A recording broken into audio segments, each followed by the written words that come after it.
সাদা ভাষাই বলে দিই, ফজরের আগে থেকে মাগরিব পর্যন্ত আমি খেতে পেলাম না, আমি পান করতে পারলাম না। আমার দ্বারা খাওয়া পান করা সমস্ত কিছু বিরতি করতে হলো। শুধু তাই নয়, এই পর্যন্তই শেষ নয় বন্ধুরে। যদি আল্লাহকে বলি, আল্লাহ পৃথিবীর মহিলা তো আমার জন্য হারাম, তবে একটা মেয়েকে আমি হালাল করেছি, যাকে আমি মহারানা দিয়েছি, যাকে আমি বিবি বলে কাছে এনেছি, ওই মহিলাটা তো আমার জন্য হালাল। তাহলে এই ক্ষুধার্ত অবস্থায় একটু সময়টা কাটিয়ে নেব, দুপুর বেলাটা জোহর থেকে আসর পর্যন্ত স্বামী স্ত্রী দৈহিক আনন্দটা করে নিব। আল্লাহ বলছে খবরদার চলবে না। তার মানে খেতেও দেবে না, পান করতেও দেবে না, বিবির কাছে আপনাকে আমাকে যেতে দেবে না। চারিদিক থেকে যেন আমি প্রতিবন্ধকতার ভিতরে পড়ে গেলাম। এখন আল্লাহ তাবারাক ওয়া তাআলা বলছেন, কেন আমি এই রোজাকে এত সম্মানী বানিয়েছি। ইন্নামা ইয়াতরুকু তাআমাহু ওয়া শারাবাহু, আর আমার গোলামেরা তারা আমার জন্য খাওয়াটা ছেড়েছে, আমার জন্য পান করা ছেড়েছে, আমার জন্য বিবির সঙ্গে সম্পর্ক ছেড়েছে। আমি আল্লাহ হুকুম করে দিয়েছি, তাদের জবানকে তারা বন্ধ করে দিয়েছে। এর জন্যে রোজার বদলা আমি আল্লাহ নিজে হব। তার মানে না খাওয়ার নাম হলো রোজা। সাদা ভাটায় দুটি কথা বললাম, এবার আমি একটু যুক্তিতে যাব 5টা মিনিট, তারপর আবার কোরআনের আয়াতে আসব। যুক্তিটা কি? যে আল্লাহ আমাদেরকে খেতে দিল না, পান করতে দিল না। একটা হলো মহব্বত, একটা হলো রাগ। একটা হলো মহব্বত, একটা হলো রাগ। জি, মানুষ রাগে, দুটা কথা আগে বেড়ে যাচ্ছে। আমার ভিতরও রাগ আছে। যে পুরুষের রাগ নাই সে পুরুষ নয়, সে হিজড়ে। জিহাদের মতো ইবাদতটা করতে গেলে রাগের দরকার আছে। উজুবিহীন যেমন নামাজ হয় না, উজুবিহীন নামাজ হয় না, উজু ছাড়া নামাজ হয় না, রাগ ছাড়া জিহাদের মতো ইবাদতটা হবে না। রাগ ছাড়া মানুষের একটা অভ্যাস আছে, আমি যখন খুব যদি রেগে যাই, 5 জন এসে বলবো আপনি মৌলবি মানুষ, রাগ করছেন কেন? তার মানে মৌলবিদের জন্য জিহাদ কি মাপ আছে? মাপ নাই। তাহলে রাগ আমাকেও রাখতে হবে। আর পজিশন বুঝতে হবে যে মানুষকে কখন কথা বলতে হয়, কখন মিষ্টি বলতে হয়, কখন আমি রেগে আছি আপনি মিষ্টি করে বলেন, আপনি রেগে আছেন আমি মিষ্টি করে বলবো, তবেই পৃথিবী চলবে। জি ভাই, এক হুজুর মৌলানা সাহেব মানুষ বাথরুমে যাচ্ছে তাড়াহুড়ো করে বালতি নিয়ে, এখন ওর নিম্ন চাপ উঠেছে, এমন সময় গিয়ে একজন বলছে আসসালামু আলাইকুম। কেমন লাগবে? কাপড়ে পায়খানাই হবে। এই অবস্থায় পজিশন বুঝতে হয়। কিছু ছেলে আছে পজিশন বোঝে না। তো যে কথাটা আপনাদের সামনে আমি বলতে চাইছি, যে একটা হলো রাগ আর একটা হলো মহাব্বত। রাগ কেমন? রাগ কাকে বলে? উদাহরণ, একটা ছোট একটা ভাই আছে, উদাহরণটা মন দিয়ে শুনেন। ছোট ভাই ক্লাস 3-তে কিংবা 4-এ পড়ে, স্কুল যায়নি। বড় ভাই এসে বলছে তুই স্কুল গেলি না? মানে স্কুল গেলি না কেন? তুই চুপ করে আছে, মারেছে একটা কানে চর। স্কুল যাবি না? বড় ভাই মেরেছে। ও রাগ করে নিলে ভাত খাবে না। মারলে কেন? উইও বাপের বেটা, আমিও বাপের বেটা, আমাকে মারবে কেন? ভাত খেলো না, শুয়ে আছে। জোহরের নামাজ হয়ে গেল, শুয়ে আছে। মা ডাকছে, বোন ডাকছে, খাবো না। তখন মা বলছে বড় বেটাকে, মেরেছিস তুই? ডাকগা, খাইনি কো আজকে। ও রাগ করে। তখনই বড় বলছে উনা খাগা, ওকে আমি ডাকতে দিতে পারবো না। এটা একটা কথা। আর খান খান, জি মৌলানা সাহেব এসছেন? বলে হ্যাঁ। নাস্তা খান? না খাও না। তো ভাত খান? না ভাত। রুটি খান? না খাও না। এক কাপ চা খান? দরকার নেই। তার একটা পান খান। এই খান খান এটা হলো মহব্বতের প্রতীক। আর খবরদার খাবি না, এটা হলো রাগের প্রতীক। অথচ আমার আল্লাহ লাখো মায়ের থেকে মহব্বত বান্দার উপরে বেশি রাখে। আল্লাহর দাবি মায়ের থেকে লাখো কোটি গুণের মহব্বত বান্দার উপরে আল্লাহ বেশি রাখেন। আল্লাহ যে কত মহব্বত, কেউ বলে 99টা মায়ের থেকে, কেউ বলে 1000 মায়ের থেকে, কেউ বলে কোটির, জিনায়ের কোনো হিসাব নাই। একটা মায়ের মহব্বতের সঙ্গে আল্লাহর মহব্বতের কোনো তুলনা করা যাবে না, এত মহব্বত। কিন্তু বন্ধু, দুটোর মধ্যে পার্থক্য কি? যদি কোনো ছেলে না খেয়ে রাগ করে, মা বেচैन হয়ে যায়, বেটা খেয়ে নাও। যদি কোনো ছেলে না খেয়ে রাগ করে, মা বেচैन হয়ে যায়। আর আমার আল্লাহ দাবি করছেন আমার মহব্বত বেশি। আবার পুরা একটা মাস আমাদেরকে একদম সুবে সাদেক থেকে সূর্য ডোবা পর্যন্ত খাওয়া পানাহার থেকে বিরত রেখে দিয়েছে। তাহলে কাজের সঙ্গে দাবির তো মেল হচ্ছে না। আল্লাহর দাবি মহব্বত বেশি, কিন্তু কাজের দিকে এগিয়ে দেখছি আমার রব কিন্তু কাজের ময়দানে গজবটা বেশি দেখাচ্ছে। জি না বন্ধুরে, চলেন আবার আয়াতে যাই। বিসমিল্লাহির রহমানির রহিম। ইয়া আইয়ুহাল্লাযীনা আমানু, হে ঈমানদারেরা, কুতিবা আলাইকুমুস সিয়াম, হে আমার গোলামেরা, ওরে আমার মুমিন বান্দারা, তোমাদের উপরে আমি রমজান মাসের সিয়ামকে ফরজ করে দিলাম।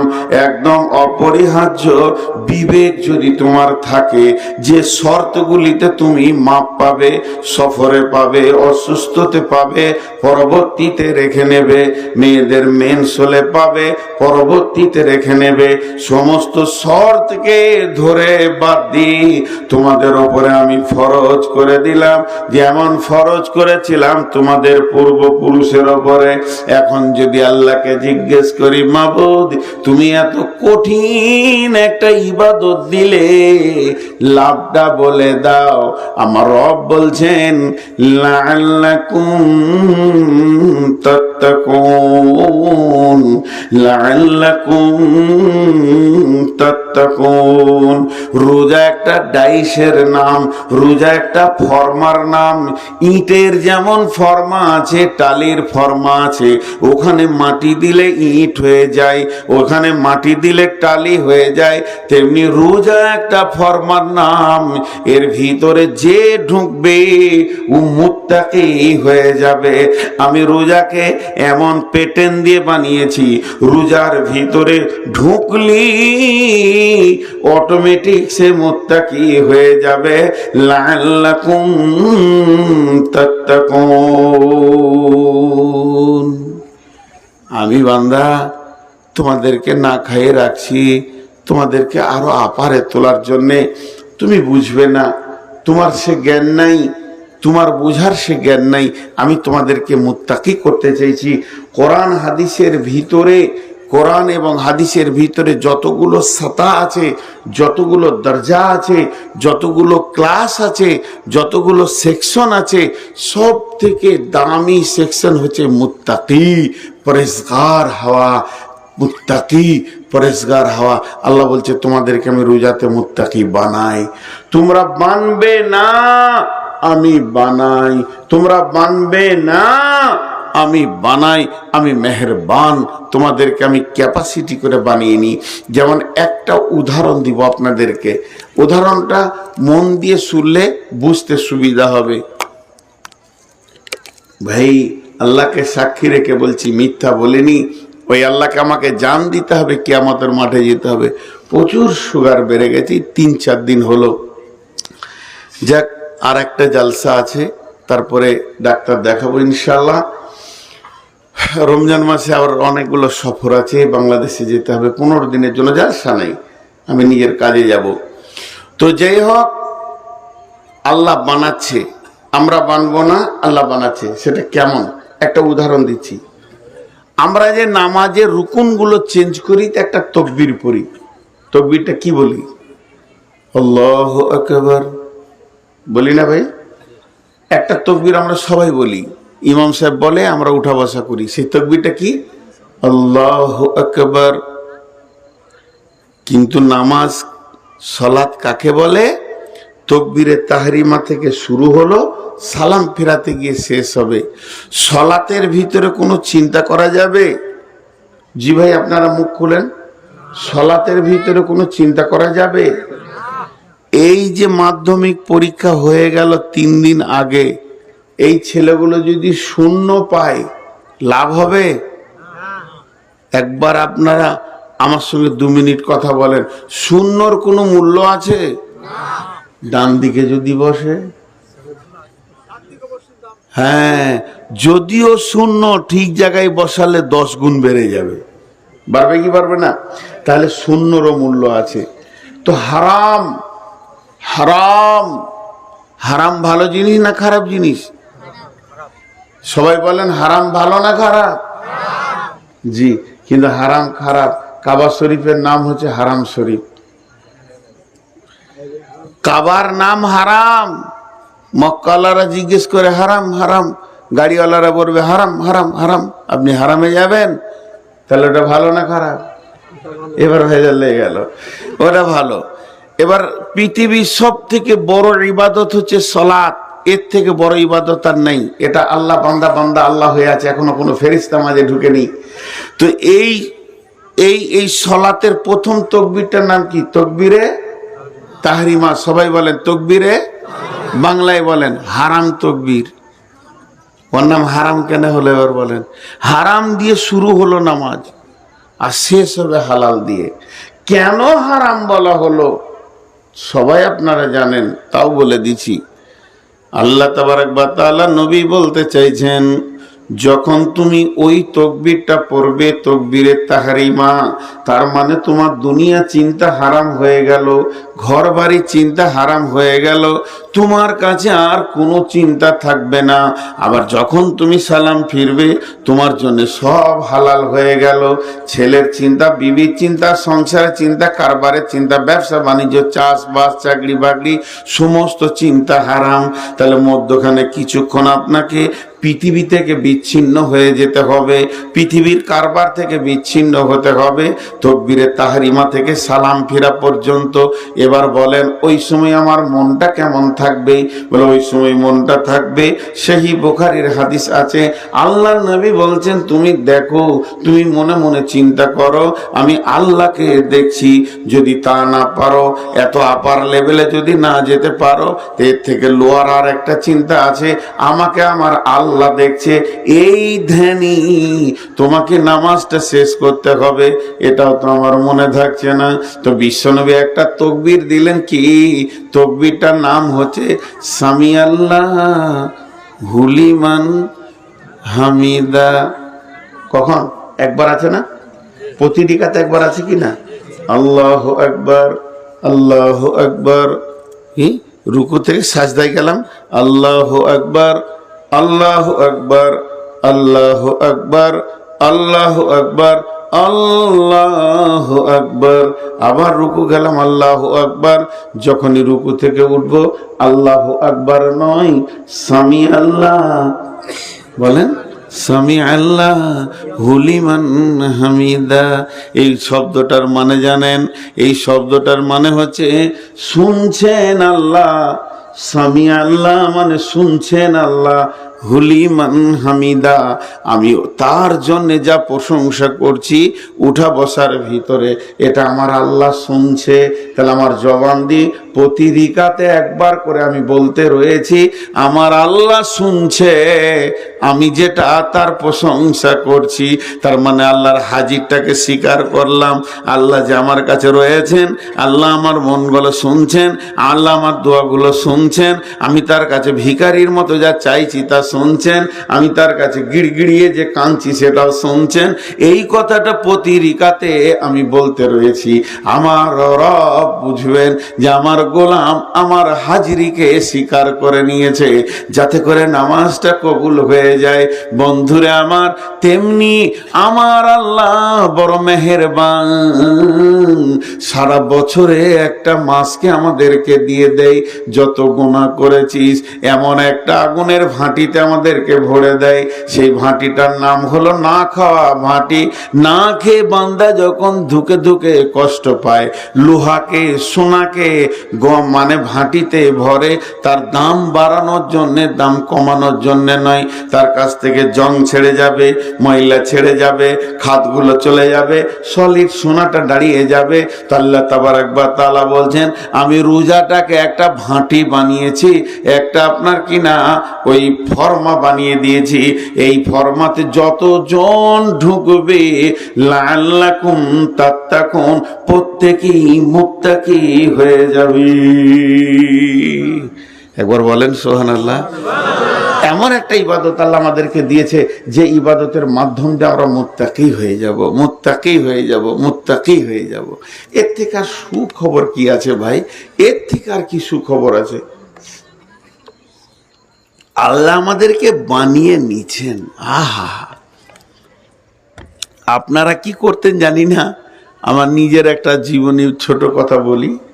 আমার বড়টা, আমার বোন আছে একটা, তারপরে আমি, আর আমাকে পৃথিবীতে রেখে আমার মা আল্লাহর ডাকে চলে গেছেন।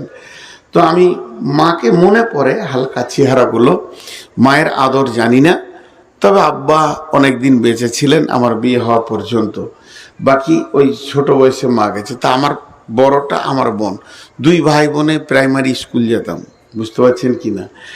স্কুল যাওয়ার কারণ কি, সকালে উঠি গোসল করে প্যান্ট জামা পরে রেডি হতাম, মনে হতো যেন অফিসার অফিসে চললো, এত ব্যস্ত আর কি। কেক দেবে, কেক, স্কুলে কেক পাওয়া যেত আমাদের জামানা, এখন তো ভাত খাওয়াচ্ছে। তো কেকটার লোভে সেই ছোট বর্ণ পরিচয় বইটা নিয়ে দৌড়তাম। আর ছুটির ঘন্টা একটু সাউন্ড পেলেই বই পড়ে থাকতো, মারতাম দৌড়। ওই বইটা আমার বোন কুড়িয়ে আনতো প্রতিদিন। এ ছিল জিন্দেগি, আনন্দ। যে ওই যে একটা কেক সরকার থেকে বরাদ্দ ছাত্রদেরকে দাও, তার লোভে আমি এগিয়ে যাচ্ছি। তো আল্লাহ তাবারাক ওয়া তাআলা আমাদের জন্য কি রেখেছেন দেখেন, কত বড়। ছোট্ট করে একটা উদাহরণ দিব। এই উদাহরণটার ভিতরে আপনারা অনেকগুলি কথা পেয়ে যাবেন। আপনাদের এখানে অনেক ইট ভাটা আছে না? বাংলা ভাটাও আছে, ইটের ভাটা চলে। তো যে মিস্ত্রি ইট বানাবে, ও একটা কোদাল আর বালতি নিয়ে বের হয়েছে বাড়ি থেকে। 2 বালতি পানি মেরে দিল মাটিতে, এবার কোপ মারতে শুরু করেছে। তো মিস্ত্রি যখন কোপ মারতে শুরু করেছে, তখন মাটি মিস্ত্রিকে বলছে, আমাকে কোপ মারছো কেন, আমি কি করলাম? তো মিস্ত্রি উত্তরে মাটিকে বলছে, এটা উদাহরণ, ভাবিয়েন না যে কোথাও এরকম হয়েছিল বা বুখারী মুসলিমে আছে, তাহলে তো বিপদ। কালকে যদি বলেন হুজুর হাদিসটা কত নম্বর, তাহলে তো আমার আর জান থাকে না। এটা উদাহরণ দিচ্ছি। মাটি মিস্ত্রিকে বলছে, ভাই তোমার কি করলাম, এত কোপ মারছো কেন? তো মিস্ত্রি উত্তরে বলছে, চুপ কর, তোরই দাম বাড়বে। চুপ কর, তোরই দাম বাড়বে, তুই কোপ খা। দিয়ে কোপানো হয়ে গেল। এবার পানি আর বালু দিয়ে লাত মারছে। লাত মারলে দাম বাড়ে না কমে? আপনারা উঠে এসে যদি আমার বুকে একটা লাত মেরে দেন, দাম বাড়বে। এই মোবাইল বন্ধ করো, মোবাইলের লাইট আমি নিতে পারি না, মাথা ঘুরে পড়ে যাবো বলছি। আর তোদের এই বয়সে মোবাইল, এত বড় মোবাইল। আরে বাপ, বিয়ে হয়েছে? তোর বাপকে বলবি তাড়াতাড়ি বিয়ে করতে হবে তোদেরকে, একদম লেট করা যাবে না। তো মিস্ত্রি বলছে, চুপ কর, তোর দাম বাড়বে। এবার যখন লাত মারতে শুরু করেছে, তখন মাটিটা বলছে, তুই বললি আমার দাম বাড়বে, তো লাত খাইছিস কেন? বলে, চুপ কর, লাত খা, তোরই দাম বাড়বে। এবার ওকে রোদে শুকালো। রোদে যখন শুকাচ্ছে, তখন মিস্ত্রিকে দেখে ইট বলছে, একটু পানি দে ভাই, ভিতর টান মারছে। চুপ কর, পানি দিলেই তোর দাম কমে যাবে, পানি না দিব তো তোর দাম বাড়বে। ওটা সহ্য করলো। এরপর ভাঁটিতে চড়িয়েছে। এবার কালো কয়লাটা পাশে এসেছে। কয়লাকে দেখে ইট বুঝে নিয়েছে মাল খারাপ, ও নিজে জ্বলবে আমাকে জ্বালাবে, নিজে জ্বলবে আমাকে জ্বালাবে। তো তখন মিস্ত্রিকে ডেকে বলছে, ভাইয়া প্রথমে আমাকে কাটলি, ধৈর্য ধরলাম, লাত মারলি, কিছুই বলি নাই, ফরমাতে ভরে দুটা কিল মেরেছিস, সেটাও সহ্য করেছি, রোদে শুকাইলি, পানি দিলি না, এখন এমন একটা কাজ শুরু করে দিয়েছিস, এই আগুন জ্বলবে, আমাকেও জ্বালাবে, এখন কি বলছিস বল? বলছে ভালো করে পুরবি তো বেশি দামটা হবে, আর ছালট হয়ে যাবি তো লোক নিয়ে গিয়ে রাস্তায় ফেলে দিয়ে তোর মুখে জুতা মারবে, আর ভালো করে পুরবি তো কাজ লাগবে। এবার ইটটাই রেটে পুড়েছে, তখন মসজিদওয়ালা, মাদ্রাসাওয়ালা, আপনারা মসজিদ বানাবেন, গিয়ে ইটটাকে ধরেই বলছেন, এটা কই দাম নেবেন বলেন, এটার দাম যা লাগবে এই মালটাই আমাদের মসজিদে লাগবে। তখন ইট বলছে, বন্ধুরে কত লাত খেলাম তোর খবর নাই, বন্ধুরে কত কোপ খেয়েছি, ভাটিতে পুড়েছি, জ্বলেছি, আজকে আমি যদি মসজিদের দেওয়ালে লেগে যাই, কিয়ামত পর্যন্ত দাঁড়িয়ে দাঁড়িয়ে তেলাওয়াত শুনতে পাবো, আজান শুনতে পাবো। আমি যদি স্কুলে মাদ্রাসায় লেগে যাই, আমার কাছে লোক শিক্ষা গ্রহণ করবে। তাহলে আজকে বুঝেছি কোন জায়গা থেকে এসে কি দাম লেগেছে। বন্ধু আমার, এটা একটা মিশাল দিলাম, আর একটা ছোট্ট মতো মিশাল দিই। আমাদের বাম পাশে যারা রয়েছে মা বোন, এখানে সব মেয়ে ছেলে আছে, এরা সোনা পরে কানে, নাকে, হাতে, গলায় সোনা পরে, কথা বলে না, ঘুমিয়ে গেলে পানি খাই। দেখেন কতবার খেলাম, এক দেখো কমেনি, জিভটা আটকে গেছে ভাই। তো এরা সোনা পরে, জি না, কোন মেয়ে সোনা পরে না, যেটা পরে ওটার নাম গয়না। সোনার গয়নার মধ্যে পার্থক্য আছে। মেয়েদের কাছে কোনো সোনার মূল্য নাই। সোনা যত দামি হোক না কেন, ওকে ভাটিতে ঢুকতে হবে, আগুনে পুড়তে হবে, ডাইসে যেতে হবে, তারপরে ওকে আবার কি না অ্যাসিড দিয়ে পোড়াবে, এরপরে রিঠে দিয়ে ওকে ঘষবে, তারপরে ওকে ছালট তুলবে, তারপরে ওর উপরে লাগবে পালিশ, তারপরে ওর নাম মূল্য। সোনা এত দামি হওয়ার পরও ওকে ভাটিতে না ঢোকার পর্যন্ত গয়না হচ্ছে না। আমার রব বলছে, গোলাম রে, তোরা আমার বড় সোনার টুকরা, তোদেরকে রোজা নামে ভাটিতে ভরবো, তোদেরকে ছিলে ছালট সোজা করে নিব। হারাম টারাম যা সারা জীবন খেয়েছিস, সব ছালট দিয়ে আমি বের করে তোদের হালালগুলোকে হারাম করে দিলাম। এবার দেখ কি করে চলবি। চলতে চলতে চলতে চলতে আল্লাহর জন্য খাওয়া ছেড়েছি, আল্লাহর জন্য পান করা ছেড়েছি। প্রচন্ড বৈশাখ মাস, রোজা চলছে, আর পিপাসায় ভিতরটা মরুভূমি হয়ে গেছে। কোনো কারণে আপনি মায়ের ওষুধ আনতে চলে গেছেন বহরমপুরে, ওষুধ পাওয়া গেল না বলে এই ওষুধটা একমাত্র বেলডাঙ্গা একটা ফার্মেসিতে পাওয়া যায়, সেখানে চলে গেলেন। ওষুধ নিয়ে যখন বাড়ি ঢুকছেন, 1:30 বেজে গেছে। পিপাসায় মনে হচ্ছে বুক ফেটে গেছে, মাথা তাঁতা করে ঘুরছে। বিবিকে বললেন কলটা চেপে দেন, কিংবা সাবমার্সেল চালিয়ে দিলেন। মাথার ওপরে ঠান্ডা পানিটা গোটা গা দিয়ে বয়ে পড়ছে। তখন আপনি মুখটা টিপে বন্ধ করেছেন। যদি 2 ঢোক খেলেন, ভিতরে যদি চলে যায়, ভিতরে চাহিদাটা মিটে যাবে। কেউ দেখতে পাবে না, গাঁওয়ালা দেখবে না, বিবি বুঝতে পারবে না, ছেলে দেখবে না, দেশওয়ালা দেখবে না, ইমাম মজ্জেন দেখতে পাবে না, হাজি গাজি বুঝবে না যে পানি পান করে নিয়েছেন। সম্মান আপনার থেকে যাবে রোজাদার বলে।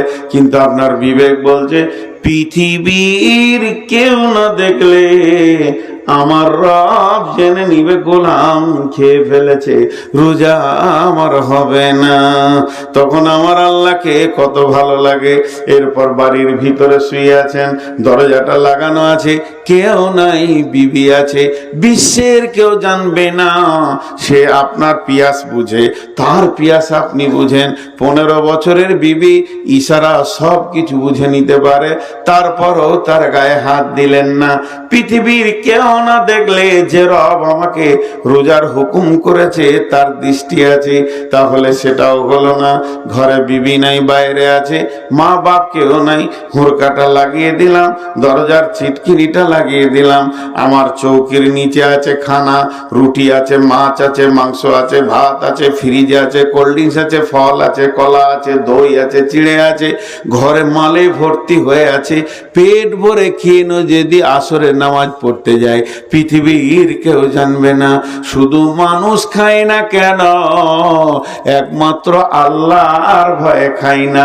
এর জন্য আল্লাহ তাবারাক ওয়া তাআলা হাদিসে কুদসির মধ্যে বলেছেন, এই হাদিসটা হাদিসে কুদসি, ইয়াকুলুল্লাহু আযজা ওয়া জাল কুল্লু আমালি ইবনে আদম লাহু ইল্লা সিয়াম ফাহুয়া লি আনা আজিজিবি। আল্লাহ তাবারাক ওয়া তাআলা বলছেন, সারা পৃথিবীর যত ইবাদত আছে ইবনে আদম নিজের জন্য করে, কিন্তু যে সিয়াম